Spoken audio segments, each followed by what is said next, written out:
¿cómo estamos hoy, aficionados y gente bonita que me acompañan? Oigan, estamos muy emocionados hoy porque tenemos un invitado muy especial. Voy a dejar que él se presente. Mientras tanto, yo soy Cristel Clipo, estoy con Mario Loría. Hoy mi papá va a entrar un poquitín más tarde. Tuvo un problema con su teléfono. Nos va a acompañar en un ratito, pero aquí va a estar con nosotros compartiendo. Recuerden, por favor, comentarnos, dar like, compartir, todas estas cosas que a nosotros nos ayuden a poder mantener este blog vivo. Mario, ¿quieres hacer una breve introducción de con quién estamos hoy? Claro, hombre, primero tengo que decir que me puse hoy la de lujo, la de etiqueta, precisamente por el invitado que tenemos hoy. Porque has de saber, Jack, que esta solo me la pongo si Checo gana, si Pato gana, o ahora que tú estás cobrando. Honradísimo, Mario, Cristel, gracias por la invitación. La verdad es que, como me dicen a mí también, me dicen lo mismo en mi canal de YouTube, me dicen, oye, te pusiste la de gala el día de hoy, entonces, muy bien, lo agradezco mucho. No, hombre, yo encantado de estar con ustedes, seguro que nos la vamos a pasar muy bien. Bueno, quiero decirle a toda nuestra audiencia que con nosotros está uno de los periodistas del deporte motor que hace mejores análisis y más objetivos en nuestro país y que nosotros nos sentimos muy honrados de que haya aceptado nuestra invitación porque verdaderamente es un referente para nosotros y creo que hay muchas cosas muy valiosas que nos puede aportar. Y entonces te damos la bienvenida, Jack, de verdad. Muchísimas gracias. No, hombre, de verdad, mira, siempre es un placer conocer a los que compartimos la misma pasión y de verdad el automovilismo, estoy seguro que muchos se sentirán pues identificados, ¿no? Con este tema, porque desde niño me apasionó, mis domingos me los gastaba comprando libros, todo lo que tuviera que ver con Fórmula 1. Es una historia muy curiosa que ya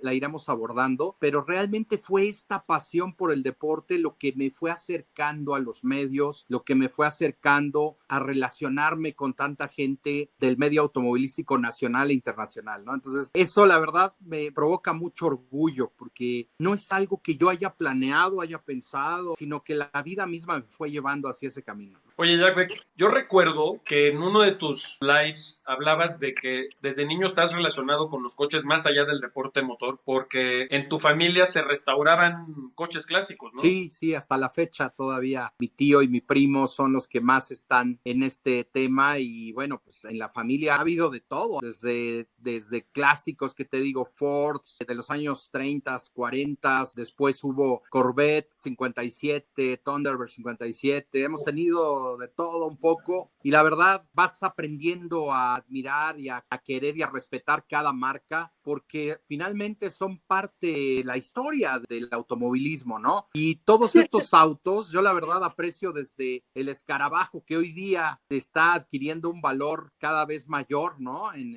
el mercado, Sí. pero literal, mi papá tuvo, te digo, desde un Safari, tuvo Fiat, en fin, de todo un poco, la verdad. Me encantan los autos y bueno, pues ya desde ahí, imagínate, de niño, pues me empezó a gustar mucho el deporte, pero mi abuelo fue el que tuvo, digamos que la culpa de haberme metido al tema del deporte, porque él era un gran aficionado al automovilismo y a los deportes en general, ¿no? Ya se unió con nosotros, Edward. Hola, ¿qué Saludos. tal? ¿Cómo estás? Muy bien, Edward. ¿Y tú cómo te va? Bien, bien, gracias. Disculpa, que es que tenía una serie de errores en esto. No ¿Sí? te preocupes, lo importante es que ya llegaste. Ya se fue otra vez. Ya regresará. Jack Beck, para darle paso a Cristel, es que hay una cosa que acabas de mencionar que funciona perfecto para darle paso a Cristel y a Edward, porque Edward es un gran admirador del bocho y Cristel, que es su hija, justamente también se conectó con los coches y con la Fórmula 1 desde niña por culpa de él. Las buenas costumbres siempre serán bienvenidas. Así que bueno, pues Edward, Cristel, es todo suyo. Bueno, que en primer lugar, qué gusto, ¿no? Yo quisiera hacerle primero la palabra a mi hija y después sigo yo si no tienes inconvenientes, Beck. Sí, justo yo como que me conecté mucho sobre todo con la Fórmula 1. Digo, mi papá creo que ve hasta las carreras de camiones, ¿eh? Pero yo me acuerdo que de niña era como todos los domingos sin falta que había Fórmula 1. Era para lo único que mi papá se llegaba a despertar temprano. Así que me emociona muchísimo tenerte aquí. Y a mí sí me gustaría saber cómo fue, porque si empezaste desde chico, quiere decir que de alguna forma estás viviendo tu pasión. O sea, lograste saltar de ser un aficionado como nosotros a dedicar toda tu vida a este deporte. Entonces me gustaría saber cómo hiciste ese salto de ser alguien que sabía muchísimo de coches a así lograr realmente hacer una carrera de esto. Bueno, Cristel, pues te cuento, mira, yo la verdad es que yo seguía estudiando, ¿no? En la secundaria, curiosamente, además de toda la energía que me transmitía mi abuelo, que le encantaba, repito, todos los deportes, pero en aquella época, finales de los 70s, principios de los 80s, era muy difícil porque no había estos servicios de televisión que hay ahora, ¿no? Que contratas y puedes ver muchísimos programas, no había internet, etcétera. Y la única opción que había era la de la antena parabólica. Con la antena parabólica, bueno, pues a veces lograbas enlazarte a señales de otros países y ver la Fórmula 1, ¿no? Era más complicado acá, las transmisiones eran muy limitadas en México y mi abuelo de esa manera seguía el deporte. Entonces yo me le pegaba. Siempre he tenido la costumbre de levantarme muy temprano y me involucraba con mi abuelo. Oye, ¿qué estás viendo, abuelo? Y entonces me explicaba, ¿no? La primera carrera que yo vi es un gran premio que hasta la fecha sigue siendo muy, muy importante porque se dio uno de los duelos más espectaculares de la historia de la Fórmula 1, que fue el Gran Premio de Europa de 1979 en el circuito de Dijon. Perdón, el Gran Premio de Francia del 79 en el circuito de Dijon. Y ahí el duelo aquel famoso entre Villeneuve y René Arnoux, donde se adelantaron varias veces en unas escasas vueltas. Bueno, imagínate si ese fue mi primer Gran Premio. Fue algo así como que de aquí soy, ¿no? Yo me acuerdo que terminó la carrera, yo seguía nervioso, o sea, yo seguía con una ansiedad y dije, no, yo no me puedo perder las siguientes carreras. Y desde ahí, y con el paso de los años, yo me iba temprano a la secundaria, pero antes de entrar a la escuela, yo pasaba a comprar mi periódico deportivo todos los días, pero con el único objetivo de las noticias y las notas de automovilismo, leerlas, las recortaba. Todavía hace poco tenía un bonche de esos recortes que lamentablemente ya no los tengo porque eran historia viva. Y bueno, finalmente con el paso del tiempo llegó el internet y empecé a compartir con gente en aquellos foros de opinión de los años 90. Compartíamos con gente de Sudamérica, gente de Europa, de España particularmente. Y después de eso, de lo que yo escribía, me decían, oye, es que nos gusta mucho lo que compartes. Y pues yo, la verdad es que decía, bueno, pues yo encantado de la vida que les guste y demás. Y curiosamente, cuando ya tuve cierta edad como para viajar solo, mi papá, que siempre hemos sido una familia tradicional mexicana, muy unida, me acuerdo que yo le dije, papá, es que yo me quiero ir, yo quiero trabajar, empecé a trabajar con él para juntar dinero e irme a Europa a ver carreras, porque yo sabía que la cuna del automovilismo, yo quería conocer, yo desde niño, cuando veía el Gran Premio de Mónaco, cuando veía los grandes premios en Hockenheim, en todos estos circuitos, decía, un día voy a estar ahí, un día los voy a caminar, ¿no? Y la verdad, siempre lo tuve muy claro, empezaba a trabajar, reunía mi dinero, mi papá me lo reunía. Yo le decía, después de un año y medio, papá, ¿cuánto tengo? Y ya me decía, no, pues tienes tanto, no, todavía me falta, ¿no? Entonces seguía trabajando y realmente a los 20, 21 años empecé a irme a Europa de mochilazo, quedándome en hostales, lo más barato, con tal de alargar más la estadía, ¿no? Así fue, entonces empecé a conocer la cuna del automovilismo, empecé a ver las diferencias, a comprender por qué en Italia había esa pasión por Ferrari, visité Maranello, visité ¿qué te digo? Estuve hasta también en las 24 horas de Le Mans, en aquel festival de Fórmula 3 que había en Zandvoort, en fin, por todos lados, unas historias fantásticas, ¿no? De vida, experiencias de vida y por supuesto que me marcaron en el automovilismo. Seguía yo escribiendo mientras tanto y obviamente eso lo hacía en el verano, en las vacaciones de verano, ¿no? Y después, ya cuando tuve la oportunidad, después de varios viajes a Europa, alguien que en ese entonces se llama Julián García, ahora ya no está en la radio, él se fue a vivir creo que a Ensenada, Baja California, pero él tenía un programa de automovilismo junto con un brasileño llamado Sandro Borges y también con Juan Carlos Bolaños, el Huevo Bolaños, que fue uno de los pilotos que corrían en aquellos tiempos con Memo Rojas, padre y todos ellos en los 70s, ¿no? Y principios de los 80s. Ahí me invitaron al programa porque yo era asiduo, yo les contestaba todas las trivias, me ganaba un chorro de premios ahí. Y después de ese momento me dijeron, oye, ¿quieres venir a cabina? Dije yo, encantado de la vida. fui y yo seguía escribiendo. Siempre me ha gustado mucho la lectura también, el estar escribiendo. Y después de esos años, después de estar en la radio, ya me pasaba que la gente en algunos círculos, ¿no? En algunas carreras que acudía y todo, me decían, tú eres Jack, qué bien. Ya me iban conociendo, ¿ves? Después llegó ya el tema de empezar a escribir, porque me invitaron a colaborar con el diario Metro de Inglaterra. En ese entonces con la A1 Grand Prix, la serie de las naciones, ¿se acuerdan que incluso vino a México por allá del 2005, 2006? Tuvimos ahí a Chava Durán. Exactamente.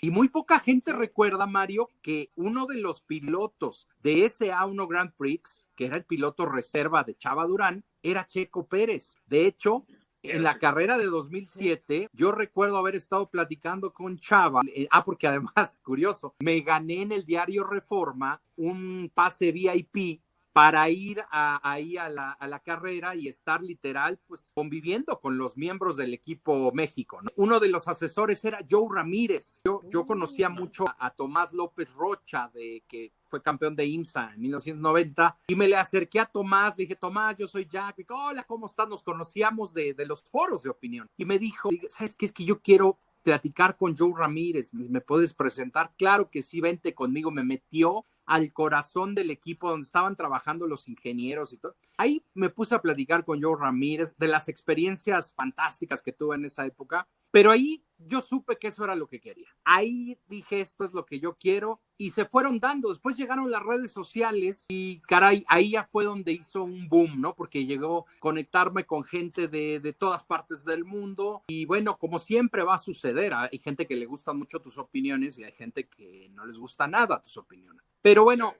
es parte del show y uno entiende que en las redes sociales hay de todo, ¿no? Claro. Las redes, la verdad, yo te digo algo, yo le agradezco mucho a las redes sociales la penetración que me dio, y hoy día, gracias a eso, me empezaron a contactar después de la radio aquí en México para ya colaborar con ellos, y después de la radio ya me empezaron a invitar de medios internacionales a escribir sobre Fórmula 1, y estos medios son los que me llevaron finalmente a ser acreditado por la FIA para estar en la Fórmula 1, ¿no? Entonces, básicamente y a grandes rasgos, esa fue mi historia, y me siento muy orgulloso, como bien lo dijiste, Cristel, que finalmente mi pasión me llevó a lo que me estoy dedicando desde hace años, ¿no? Oye, Jack Beck, ¿quiénes son tus referentes dentro del periodismo automovilístico? Yo admiro muchísimo el trabajo del británico Mark Hughes. Me gustan mucho los comentarios de Peter Windsor. Me parece que conoce muchísimo el deporte, da una visión del deporte siempre muy amplia. Por supuesto, David Tremaine, para mí, te puedo decir que es uno de los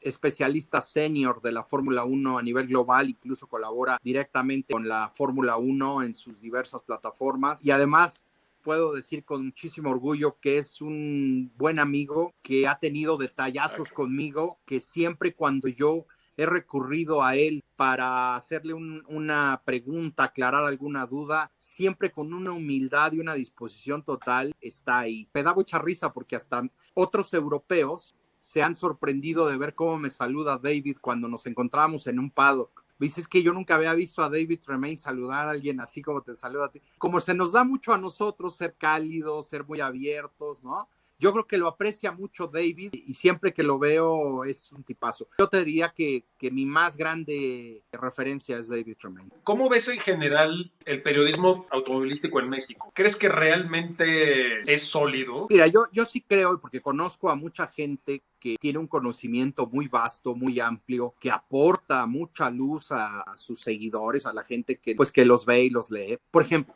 el maestro Carlos Jalife. El maestro Carlos Jalife, yo siempre que lo veo, lo saludo. Mucha gente no lo ubica, pero bueno, si alguna vez has visto o compraste la biografía de los hermanos Rodríguez, él es quien dedicó años de su vida para recolectar toda esta información, hacer una investigación, y es el mejor libro de los hermanos Rodríguez que hay en el mundo, sin duda alguna, ¿no? Pero además lo conozco también desde hace muchos años y puedo constatar que es de verdad un hombre que sabe muchísimo. Igual que sus hijos, a quien quienes estimo mucho, estamos en contacto seguido, pero así como ellos, también hay gente que me sorprende, ¿eh? Yo hablando, por ejemplo, con Sam Reyes, mi amigo Sam Reyes de Televisa, él varias veces me hace ver desde un punto de vista, porque él viene de dirección de carrera, de las pistas de las categorías nacionales, y muchas veces me da luz, te lo digo, porque la experiencia que tiene alguien que ha estado ahí en dirección de carrera es muy amplia. Y así me puedo seguir con varios. El problema son los medios, porque desgraciadamente yo tenía la esperanza de que cuando llegáramos a este punto, porque yo sí tenía mucha fe de que iba a llegar el momento en que Checo Pérez iba a generar todo esto que ha generado los últimos años, esta atención y este seguimiento, yo pensaba que se iban a abrir muchas oportunidades.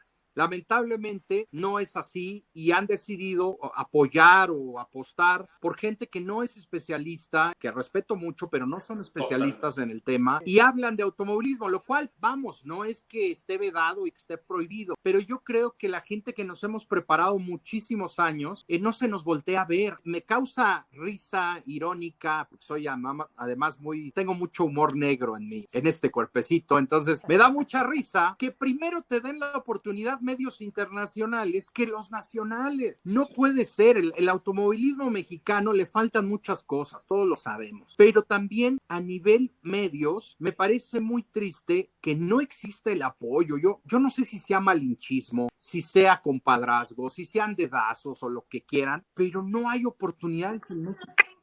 Es un poco de todo, es como que tienen una estructura, la mayoría de medios pertenecen a las empresas que ya conocemos, esas empresas han tenido un manejo durante toda la vida que implica ciertas cosas que a ellos les han funcionado durante décadas, que tiene que ver con muchas otras cosas que no van de la mano ni del talento ni de la preparación, tiene que ver con justamente quienes según ellos funcionan visualmente, quiénes son los que se ven mejor o peor, ahora quienes tienen más seguidores, y esto es un bajón. Sí, eso lo único que hace es mermar obviamente los medios y acabar, como dices tú, con gente que no tiene la preparación muchas veces, que no está mal, o sea, a ver, yo no tengo la preparación suficiente para hacer eso, pero si a mí me contrataran, oye, mínimo lee algo, o sea, tampoco es tan complicado. La gente no nace sabiendo y la gente que fue a la escuela no llegó sabiendo antes de la escuela. Obviamente, nada te pinches cuesta agarrar aunque sea una revista, que yo muchas veces no sé lo que sabe mi papá, ni sé lo que sabe Mario de Fórmula 1, ¿y qué hago? Me leo todas las noticias que pasaron en la semana, veo la carrera obviamente y la veo lo más objetivamente posible y me aviento todo porque digo, ni en pedo yo voy a llegar a ser la pendeja de los tres, ¿verdad? Te tengo que decir, Jack, que Cristel y yo hacemos una bilis, pero descomunal, cuando vemos las transmisiones de las carreras. Yo no voy a decir nombres, evidentemente, porque pues esto no es un tema personal contra nadie, más bien es como tú bien dices, contra el sistema y los medios y las plataformas, pero de repente parece que tiene conectada la boca con el intestino y dicen unas cosas, o de repente se les pasan por alto cosas que son evidentes, que están sucediendo en ese momento en la pista, que no las ven. Cristel y yo mencionamos, oye, ¿viste tal cosa? ¿Viste tal otra cosa? Como media hora después lo mencionan ellos, ¿no? Y dices, a ver, tú tienes monitores, tienes aplicaciones, tienes información privilegiada, ¿por qué no lo ves? ¿Por qué no lo dices? ¿Por qué no lo analizas? Entonces, la única explicación es una falta de capacidad de análisis o de preparación, que a veces son cosas elementales, que dices, coño, no puede ser que esto es lo que le acerquen a la gente, que es la que está empezando en la categoría, y que reciba esa información o no la reciba, ¿no? De plano, a veces ni siquiera la recibe. Cometen incluso hasta aberraciones de lenguaje, o sea, dices, qué bárbaro, es como de primaria. También pasa, no sé si vieron ayer la carrera de la IndyCar, por poner un ejemplo. El tema que pasó con el señor Martín Ponte, que es uno de los comentaristas para ESPN, yo creo que es un tema muy delicado, ¿no? Hay que tener responsabilidad en lo que dices, ¿no? No puedes encima tuitear, decir que ahora 44 millones de enemigos tiene el señor Callum Ilott. Además, por una falla de comunicación que el mismo equipo reconoce, pero a lo que voy es, debe de existir un nivel de profesionalismo y una gran responsabilidad de quien está ante un micrófono tan importante como son esos micrófonos, en donde te escuchan gente en todo el continente y probablemente en todo el planeta. Entonces, en ese aspecto, a mí, la verdad, ¿qué te digo? Yo mucho tiempo esperé pensé, que además lo digo sin ningún problema, siempre he sido independiente en mi vida, en todos los aspectos. Y no me gusta depender de algo o ser de esas personas que se guardan las cosas, que te aguantas cosas con tal de conseguir un fin. Por esa razón, a mucha gente, desgraciadamente, no les soy simpático, porque yo no me quedo callado. Si hay una injusticia, se las digo. Si están equivocados, se los digo. Entonces, eso provoca malestar en mucha gente, sobre todo cuando estamos hablando de cuestiones jerárquicas en una empresa, en un equipo de trabajo.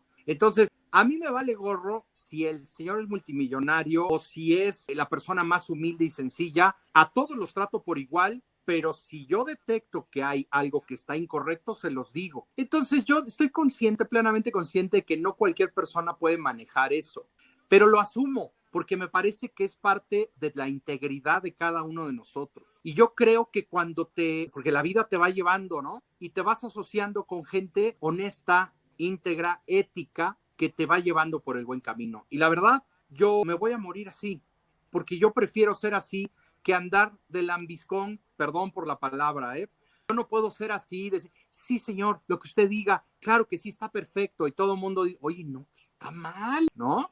Entonces eso, yo entiendo a la gente que tiene un ego muy alto, como hay mucha en este medio y en cualquier ámbito de la sociedad, no es bien visto. Entonces, pues con la pena, yo agradezco que hoy día haya plataformas como YouTube, como Twitter, en donde podemos ser nosotros, podemos ser auténticos y no tenemos por qué agachar la cabeza ante nadie. Entonces, ese es uno de mis principios. Yo voy para adelante, yo sé quién soy, sin caer en egos enormes ni nada. Simplemente uno debe de reconocerse primero y darse el valor que uno mismo tiene, porque si no te aprecias tú mismo, ¿quién te va a valorar?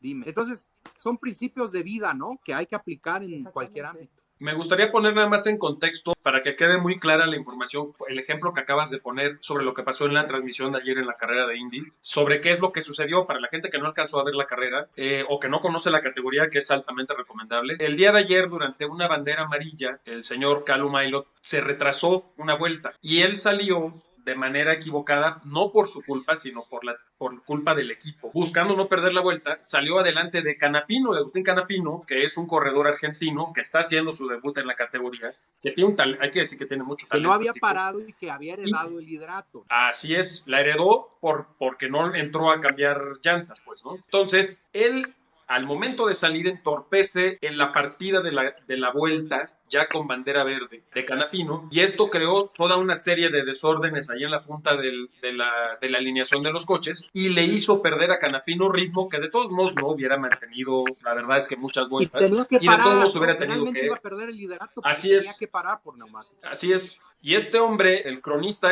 David, sí, se puso a decir, no, es que a partir de este momento ya tiene 44 millones de enemigos porque la Argentina y que no, bueno, incendió las redes sociales, además lo repitió como 7 veces durante toda la carrera y de manera muy irresponsable incendió a la afición. Y entonces, por supuesto, para lo apasionado que puede ser cierto sector de los aficionados del automovilismo e irresponsable que puede llegar a ser con sus declaraciones, pues insultaron y bañaron de maldiciones y de amenazas a Callum Ilott en las redes sociales, ¿no? El tipo estaba sorprendido de lo que le estaban escribiendo en redes sociales y todo asusado por un cronista absolutamente irresponsable. No, además que los argentinos, todo el mundo sabe que su afición es bien pesada. La afición argentina es incendiaria en general, ¿no? Es no tener conciencia, pero ni tantito, y lo más triste es que alguien de ahí va a salir ganando seguidores. Eso es lo peor de toda esta historia. Siento yo que la peor parte es que de todas formas alguien ahí sale ganando siempre algo y es tristísimo porque no hay ninguna responsabilidad en lo que se dice, no hay ninguna conciencia en lo que se dice y aún así funciona.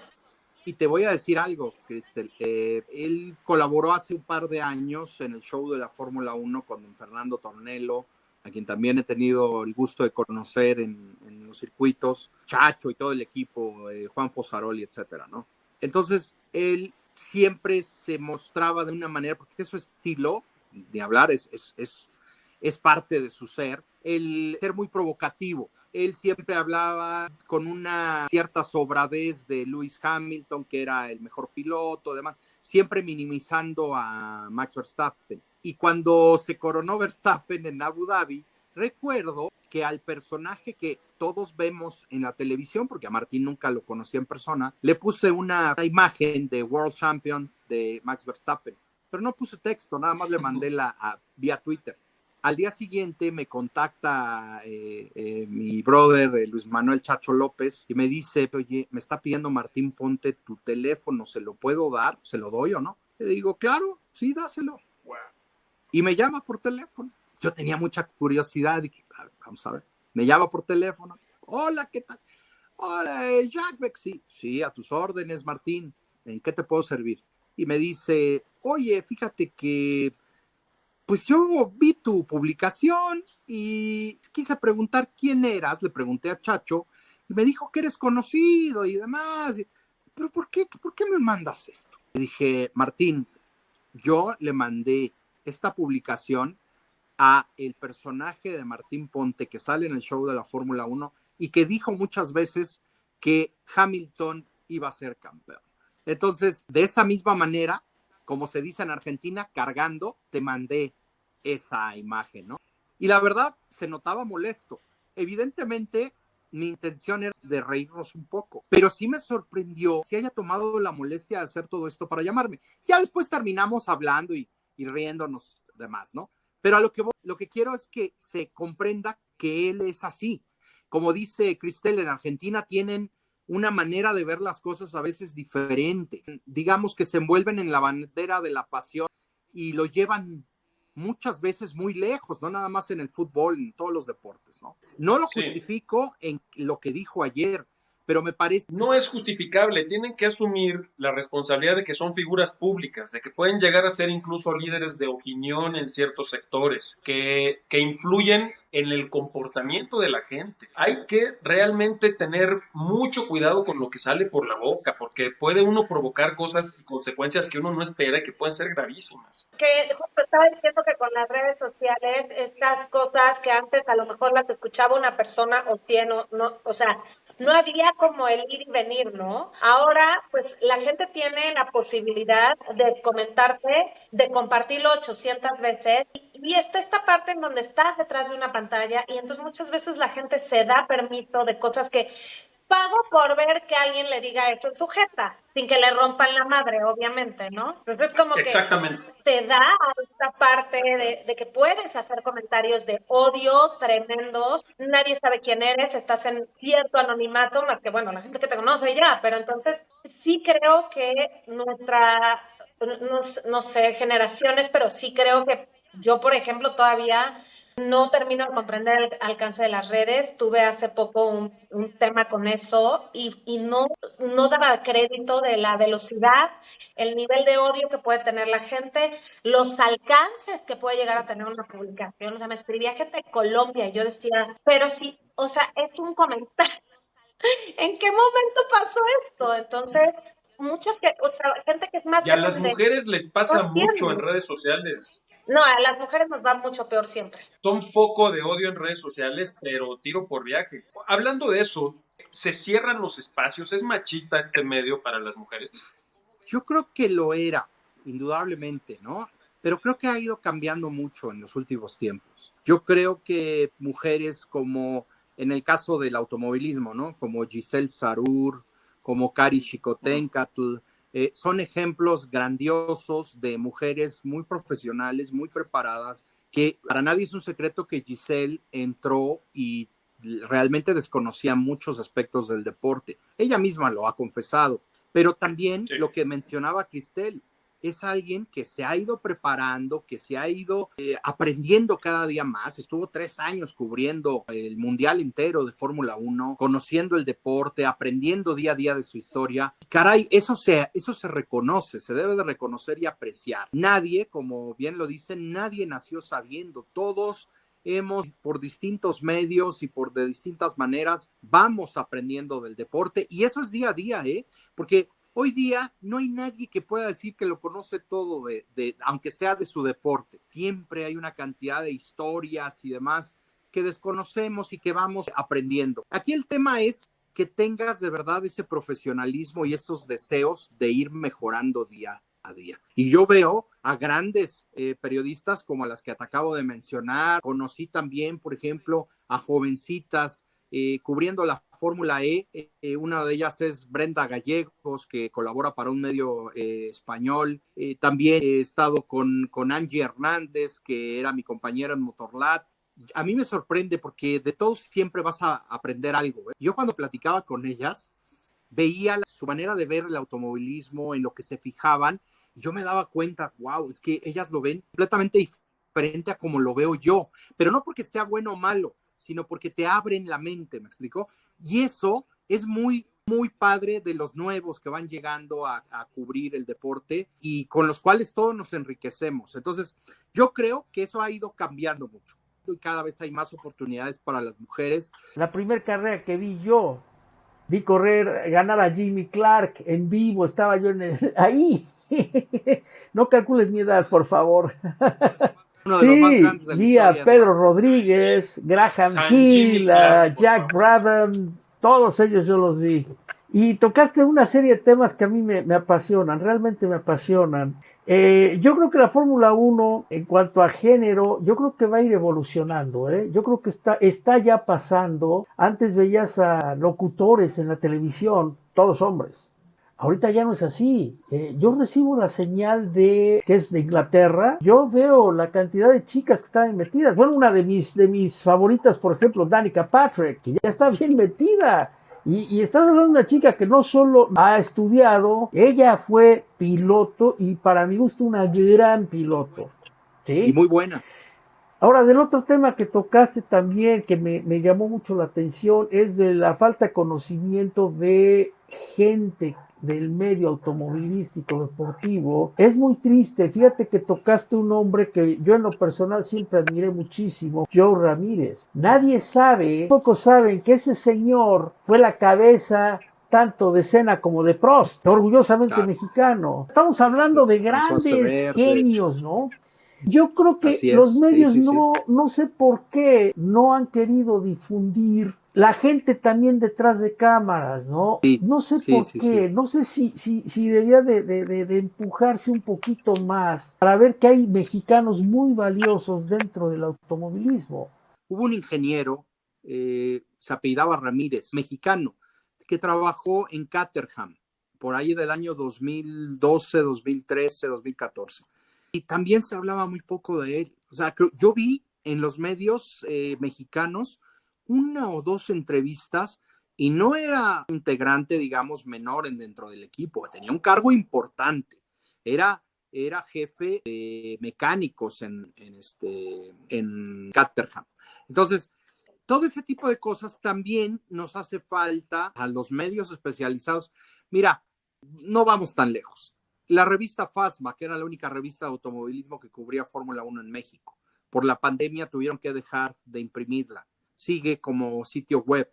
Pero a lo que voy, faltan muchas plataformas, muchas oportunidades para que podamos dedicarnos a justamente difundir los logros que no solamente mexicanos, latinoamericanos, muchos esforzándose muy fuerte. Yo era muy buen amigo de un brasileño que trabajaba en Sauber, Alfa Romeo Sauber, ¿no? Y lamentablemente dice, yo me pasé 20 años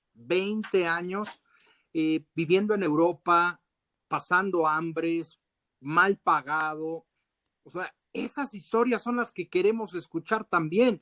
No nada más, que son muy importantes la de los pilotos, pero también la de todas esas historias de éxito. Yo soy un apasionado de las historias de éxito. Y eso es lo que necesitamos en todos los ámbitos del automovilismo y de la vida, para darnos cuenta que a todos nos ha costado mucho trabajo, nos sigue costando día a día, pero hay que seguir adelante y finalmente si estás convencido del objetivo lo vas a lograr tarde o temprano, ¿no? Hay cosas también, por ejemplo, yo ahorita que he estado pensando mucho hablamos de Checo, pilotazo para mi gusto. Hay otro piloto que a mí en lo personal me fascina, que es este muchacho Pato O'Ward, que ayer cometió un error fue novatez lo que le pasó, pero es excelente. Yo a veces me pregunto, ¿qué va a pasar una vez que Checo se vaya? Esa es mi pregunta, porque ahorita, por ejemplo, hay ese boom de dos pilotos mexicanos. Sí, pero yo no quisiera que pasara lo que pasó, por ejemplo, con un Alfonso Toledano, que llegó a ser coequipero de nada más y nada menos que para mí el mejor piloto de todos los tiempos, que es Ayrton Senna da Silva, y no pasó nada con ese muchacho, ¿no? O sea, ¿cómo ves tú? ¿Qué crees que pueda suceder? ¿Cómo ves tú eso? No, sin duda alguna hay un gran vacío. O sea, detrás de estos dos grandes pilotos, de Sergio Pérez y de Patricio Ward, hay un gran vacío, sobre todo, no de pilotos talentosos. Yo creo que en México hay muchos pilotos talentosos, pero para llegar a Fórmula 1 ya no puedes pensar solamente en talento. Tienes que pensar en un piloto que sea muy rápido, o sea, que tenga talento, que sea muy rápido, pero que tenga la disciplina férrea que se necesita, que se requiere para ser un profesional exitoso. Si tiene la mentalidad, una de las cosas que más nos cuesta en Latinoamérica es la mentalidad ganadora, es esta fuerza mental que te va a hacer sobreponerte a cualquier cosa y que, por ejemplo, es una de las grandes cualidades de Checo Pérez. Checo, mucho de lo que ha logrado ha sido gracias a su verdadera fuerza mental, a que no lo quiebra nada. Si no lo ha quebrado tener al lado al que yo considero es el mejor piloto del mundo en los últimos años, que es Max Verstappen, no lo va a quebrar nada, ni nadie. Si mostró su mejor nivel cuando lo dejaron fuera con una patada en el trasero, con todo respeto, de Racing Point, que me parece terrible cómo lo echaron, además por un piloto que venía en total declive como Sebastian Vettel, pero es otro tema. Me parece terrible cómo respondió. Creo que uno de los más grandes méritos de Checo es que va mejorando continuamente. Estoy convencido que el Checo Pérez de 2023 es mejor piloto que en todos los años pasados. O sea, ha seguido evolucionando y eso necesitamos en un piloto. O sea, un piloto joven que tenga, sí, mucho talento y velocidad. Por ejemplo, Noel León es un pilotazo. Este muchacho de León, Guanajuato, es un pilotazo. Lamentablemente acaba de recibir su primer golpe durísimo al quedar fuera de la Academia de Jóvenes Pilotos de Red Bull. Red Bull no espera, no es paciente y lo dejaron fuera. Pero eso no tiene por qué determinar el futuro de Noel. Ahora va a recibir otra oportunidad en Europa y creo que Noel, yo después de estos dos que has mencionado, Edward, de Checo y Patricio Ward, veo un gran vacío, pero tengo esperanzas en que Noel León pueda llegar a ser ese piloto que en Europa empiece a cosechar los resultados que lo puedan llevar poco a poco a ir ascendiendo en las categorías inferiores y que tiene el talento para llegar. Ahora, tendrá la disciplina, tendrá esa fuerza mental, tendrá la convicción en sus habilidades. Es muy difícil, por eso es tan duro llegar a Fórmula 1. A Pato le pasó algo semejante con la Academia de Red Bull y se sobrepuso y siguió adelante y ahora está demostrando lo que puede hacer. Pero también hay una cosa que es importante mencionar, me parece, dentro de lo que estabas diciendo, Jack Beck, que es el apoyo de los patrocinadores. En Latinoamérica hay muchos ejemplos de buenos pilotos de Brasil, de Colombia, de México, de Argentina, que lo hacen muy bien en las academias o lo hacen muy bien en la Fórmula 2 o en la Fórmula 3, pero no dan el brinco a la Fórmula 1 porque no tienen el apoyo de la gente que tiene el dinero. La Fórmula 1 toda la vida, desde su inicio, ha sido para gente que tiene dinero o para gente que recibe el apoyo de quien tiene el dinero. Y últimamente sí, más, ¿no? desgraciadamente. Sí, pero hay que recordar que por los precios incluso en los inicios, ¿quiénes fans, corrían? Sí, claro, bueno, los ponen a precios prohibitivos, alejan a la gente que realmente hace crecer a la categoría, la están alejando completamente. Pero entonces, una categoría que antes era corrida por duques, príncipes y caballeros, majarajas y demás cosas, ahora es una carrera manejada por el capital, ¿no? Que pues es eso, es... Sí, pero es así. además injusto, porque al final alguien como Checo, por ejemplo, que tiene un valor, él como una marca, porque lo tiene, porque hay un mercado gigante que lo respalda, porque el mercado latinoamericano y el mercado gringo no son poca cosa, y aún así es muy mal pagado. Ni siquiera hay como un equilibrio entre lo que un piloto genera o trae detrás, que además Checo traía patrocinios, o sea, no fue porque sí que entró, y de pronto cuando ves su salario comparado con otros pilotos que no han ganado ni una carrera o que han ganado súper pocas carreras, que no han tenido el desempeño, pero además no tienen la afición, el número de fans, toda esta cosa que tiene detrás Checo, que lo apoya y lo soporta, se me cae la cara. O sea, me da una rabia, porque claro, obviamente hay un tema ahí de racismo, hay un tema de injusticia, hay un tema de mal manejo, y me parece bien injusto. Sí, en México, si no fuera por Escudería Telmex, que hay que darle su crédito, la verdad es que al César lo que es del César, si no fuera por Escudería Telmex, es muy probable que en México el nivel de los pilotos hubiera quedado por ahí tirado en algún lugar perdido. No, y nunca hubiera llegado Checo, ¿no? Ni Esteban, etcétera, ¿no? Digo, Esteban en un inicio no tenía el apoyo de Escudería Telmex, ¿no? Lo obtuvo ya que estaba a las puertas de la Fórmula 1. Pero, por ejemplo, hay casos de pilotos que verdaderamente eran talentosos, que por la falta de ese apoyo es que en el momento crucial no pudieron llegar. Mira, todos conocemos a José María Pechito López, por ejemplo. Es un caso. Él estaba como probador de Renault, estaba corriendo en Fórmula 2, y por no reunir un apoyo importante, pues no pudo llegar a la Fórmula 1, ¿no? Y después, bueno, se dio el tema aquel bochornoso del US F1 Team, en donde hubo fraudes y demás, terrible. Pero bueno, hay muchas historias así. El tema es que yo siempre lo he dicho, hay que tenerle un agradecimiento de verdad eterno a los líderes de Escudería Telmex, Carlos Slim Domit y compañía. Han hecho realidad, no nada más el sueño de Carlos Slim Domit, sino de millones de mexicanos, ¿no? De haber apoyado la inversión, lo que han invertido en sus pilotos, claro, ha sido muchísimo desde el 2002 para acá. Y bueno, ha dado sus frutos. Ojalá que este apoyo continúe en México y que podamos ver pronto al sucesor y, ¿por qué no?, al jovencito mexicano que pueda superar los logros y las marcas que deje Checo Pérez en la Fórmula 1, ¿no? Claro, así como superó las marcas Checo de Pedro Rodríguez, ¿no? Eso fue una cosa bárbara. Fíjate que ahorita que hablabas de la falta de apoyo financiero, yo recuerdo un piloto, no era mexicano, este chico era brasileño, que se decía que era el próximo Ayrton Senna, se llama Hubert Orsi.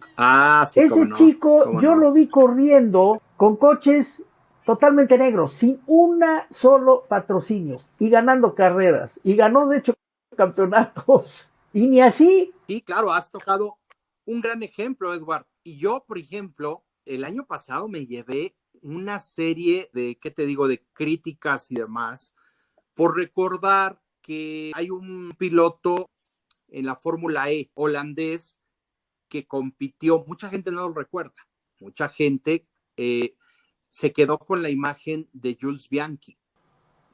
Sí, cómo no. Y Jules Bianchi, efectivamente, ya sabemos que hay un fenómeno que se da mucho, que bueno, cuando tenemos una desgracia en el deporte, por poner un ejemplo, Greg Moore siempre fue un pilotazo, se hablaba de que tenía potencial para llegar a Fórmula 1, lamentablemente lo perdimos en Fontana 99 y fue un momento trágico, ¿no? Y no pudo, digamos, reflejar todo ese potencial. Y ahora Robin Frings venció a Jules Bianchi, que tenía todo un gran apoyo, venía con el apoyo de Ferrari, lo venció en la World Series, aquella categoría que se corría era en Europa, pero era de origen español, ¿no? ¿Y qué pasó? Que le ganó a pesar de, literal, no tener patrocinadores. Bianchi era el favorito, le gana en la última carrera, además pasándolo en pista.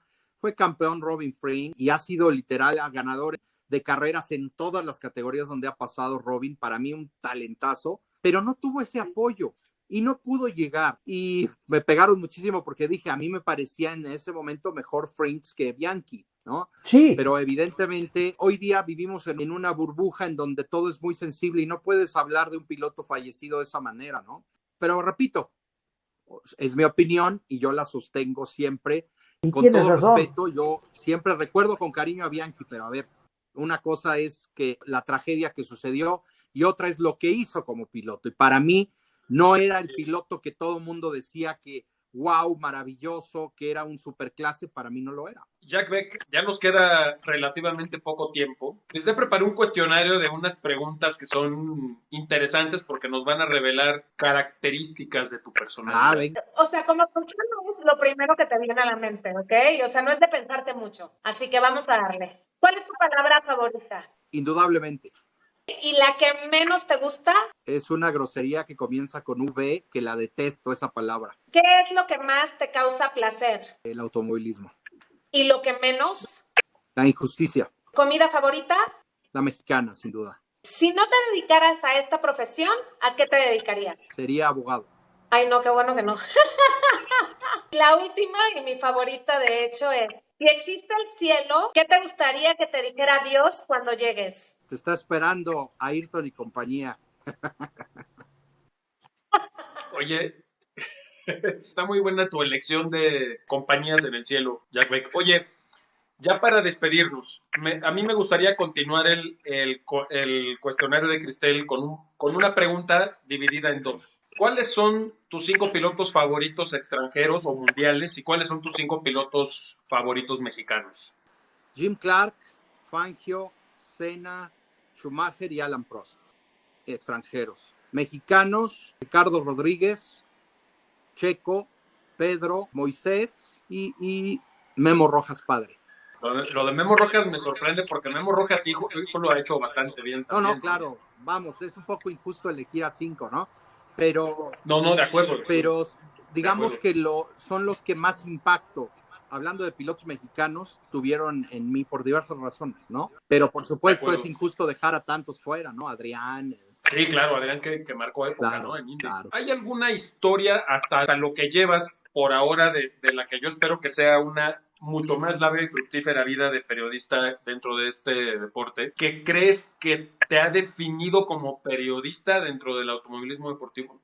Sí, yo creo que sin duda alguna una gran influencia en decidir estar haciendo esto. Por un lado han sido algunos periodistas, ¿no? Que admiro muchísimo, que ya los mencionamos, pero también me apasionan las historias detrás de todo lo que sucedió detrás de, lo he hablado con el mismo Joe Ramírez, por ejemplo, lo que pasó en la madre de todas las batallas entre Senna y Prost, y las historias que hay detrás, las historias aún no contadas, me apasionan, y eso es mi mayor combustible para llegar siempre al fondo de lo que pasó y contárselas al mundo. Yo creo que la madre de todas las batallas, para mí, es lo que despertó estas ganas de contar esas historias que por una u otra razón siempre se mantienen en silencio. Me gusta contar esas historias en mi canal de YouTube.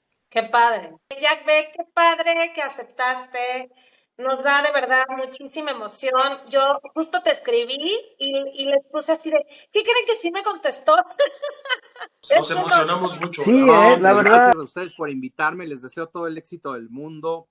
Sigan adelante. De verdad, miren, yo creo que lo que necesitamos en todas las plataformas, en todas las redes sociales, es gente dispuesta a decir la verdad, respetar siempre al público, diciendo la verdad y no inventando cosas como desgraciadamente es la moda hoy. Yo sé que ustedes lo están haciendo de manera muy seria, muy profesional y de verdad encantado de la vida. Ya saben, ya tienen aquí a un amigo. Cuando gusten, estamos para servirles y les deseo de verdad que la rompan y que ya cuando sean muy famosos no se olviden de los amigos. No, nunca. El deseo es, y las palabras son recíprocas. Jack Beck, muchísimas gracias. De verdad ha sido una gran cosa contar contigo en el programa. Estamos muy emocionados y muy agradecidos. Y a la gente que nos escucha, por favor, suscríbanse, dennos like, coméntenos, compartan el enlace y sigan a Jack Beck porque de veras tiene cosas muy interesantes en su canal. Si ya ustedes quieren pasar de ser aficionados principiantes a ser aficionados clavados y que verdaderamente les gusta